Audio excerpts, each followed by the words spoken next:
So this is the day one check-in for this character, and I'll get straight to it.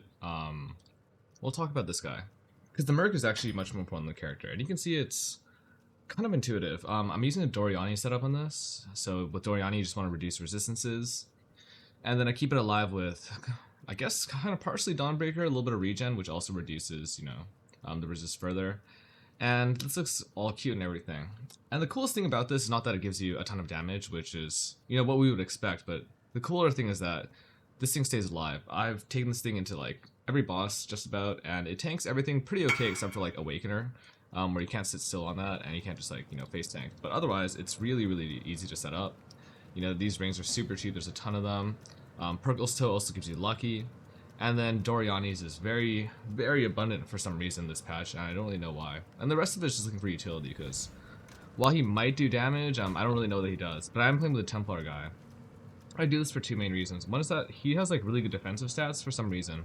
I felt like he was like maybe like 4 or 5 times tankier by default than the Wand girl, who can equip any type of gear, which is really cool too.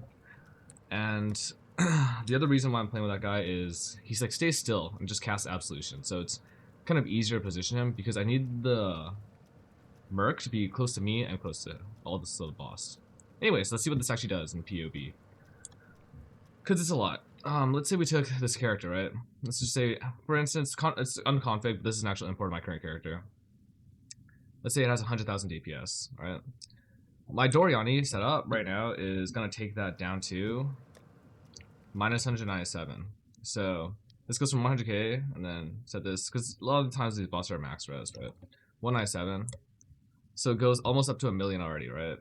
And then you type your hits are lucky.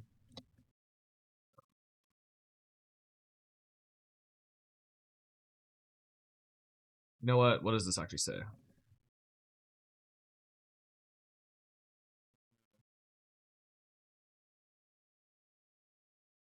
Your damage with hiss is lucky. There we go. Your damage with hiss is lucky. So we're at 1.3 mil now, from 100k, right, with the existing setup. And then I also get to enable Battle Mage's Cry. I check this tooltip in game. It gives me about like 4% post calc or something like that in game. So this takes you up to this number. And then that's not even taking into account like the damage that he actually does, right, with the Ray Spectre, with his own Absolution setup, with random stuff that's just coming around.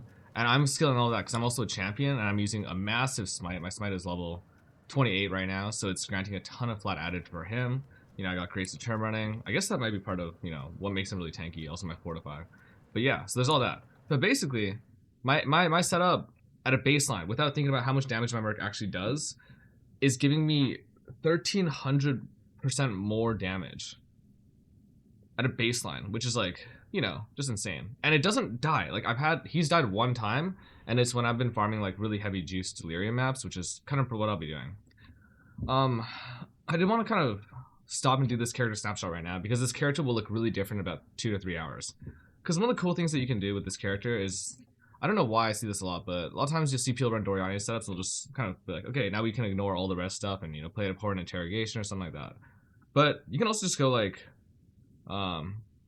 penetrate.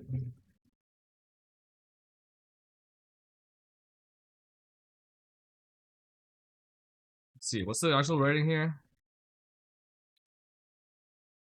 What does penetrate? Damage penetrates 200%.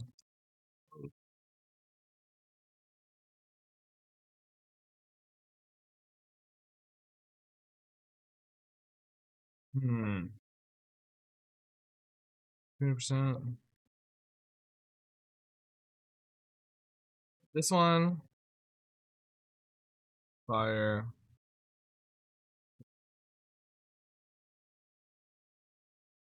So we can also get that, and that would take me up almost doubling my damage. I can do this really, really, really easily in a bit. So basically, yeah, that's what I'll be doing. I'll be swapping to that sap setup that I detailed earlier, and making this a little bit smoother. Alright, let's talk about the character really, really briefly. A couple things to note. Yes, I'm not playing Reeve anymore. Why am I not playing Reeve anymore? This. The biggest reason I'm not playing Reeve anymore is because I thought I was mechanically better at the game than I am, but this build actually even had too many buttons for me. I probably still want to go into Reeve for some of the high-end juice content I'll be farming, because it's just nice. I think it's like really good for the like top-end clear things. But I'm mostly playing Smite as my main clear, and it's also really efficient socket-wise, because I had Smite in here anyways to begin with, right?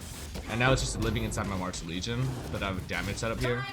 Everything else is pretty much the exact same as the Reeve BF setup, but instead of playing Reeve Blade Flurry, I'm playing Smite Blade Flurry, and they'll just, you know, it's pretty much just for socket efficiency, and yeah, that's that. Everything else is fairly similar. I did opt for like kind of the middle gear between my day one and my stat POB, which would make sense, right? Just based on like how progression usually goes. You can see the damage on this is quite good. I'm not that squishy, like I just got hit by a bunch of tornadoes. It looks like I have 3k life, but it's actually pretty nice because that 3k life is 28k, 28k. You know, fortify stacking on a champion. The recovery's like mid-level. The clear is okay. But I'll probably just be sitting inside like 17s, Delirium today and just like messing around, see what I guess my PC can really test now. I'm really curious about that. But yeah, not a super like crazy fast character. It has some bumps and stuff. I really would recommend doing what I said in the POV as far as like transitioning. I think Econk is like one of the best builds actually all the way into the 4-stone setup. Your damage will start to fall off and stuff, but if you actually start to scale the things that like you would want later, things like Perseverance and Taming, getting a 6 link, running the right supports on your explosive precaution setup. It's actually really nice in terms of damage. I'm not gonna look at this. Hopefully I don't die. I don't know. It's pretty scary, you know? Cool. Yeah, that's pretty much how I do my merc fights. I don't really want to engage with them. A couple guys, like the shield dude, is like really powerful, so yeah, there's that. That's cool. Yeah, it's Pro's character.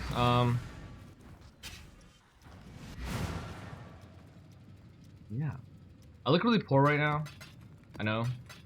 And I might be for a while. I mean, it's been a weird league start for me. I mean, a lot of it was just trying to figure out like this build. One of the things I messed up. Oh yeah, Blade Flurry. It's actually really important to get enough attack speed. I didn't have enough early on, so my clones couldn't actually finish their Blade Flurry channel. I think, you can correct me if I'm wrong, the way this actually works is Blade Flurry with General's Cry, they're alive for 1 second. In that 1 second, they will start channeling and then channel for the whole duration, and then at the very end of that 1 second, they'll release. So, if you have a lot of attack speed, all that means that it'll hit 6 stacks earlier, can hold its channel, and then release. But if you're below a certain attack speed threshold, it won't release. And I think that's why everyone's like, oh, it hit 6 APS, but yeah. I probably won't go Maze on this until much later. I don't know. It's hard for me to like piece together what I really want to do with this character later. So I think I'm gonna work on this guy. There'll probably be like a day 3-4 update, which is like a much more realistic, but I think fairly strong setup. That I think most people should be able to target towards over the course of about a week. And yeah.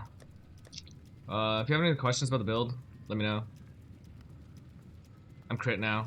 I'm Secrets of Suffering. I guess, oh, okay, actually, last thing.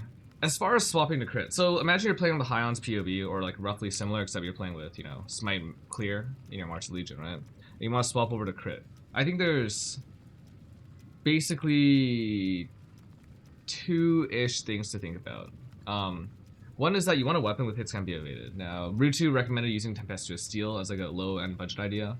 This is also really cheap, you know, this is just like an essence craft for whatever elemental mod, and then hits can be evaded. I don't care which one. Fire would be great, actually, you know. Although not so much for Doriani setup. And then the other thing is getting Interrogation for Secrets of Suffering. This gives you some base crit. I used a Hatred Essence, so I actually have enough cold damage, so I can get a little bit of base crit. I think on like low-end Pinnacles, it gets about 2% extra base crit, which actually makes a pretty big difference, because I have a base 5 sword right now. This is terrible. You know, 2% extra here, and then I get like, I think 1.5% off of Assassin's Mark. So yeah, like all those are kind of low, like they're your base skills for crit chance, so that's really helpful. Even then, I still think it's pretty good transition early, just because you can get a really high APS sword. And this isn't just about DPS, right? It makes the clear feel better, makes everything feel much more responsive, and also increases your leech rate, kind of practically speaking, especially if you end up taking instant leech over here. Okay, that's all I have to say. Let me know if you have questions. I will be probably zoned out farming, so I'll be able to answer pretty much most things. All right. Bye.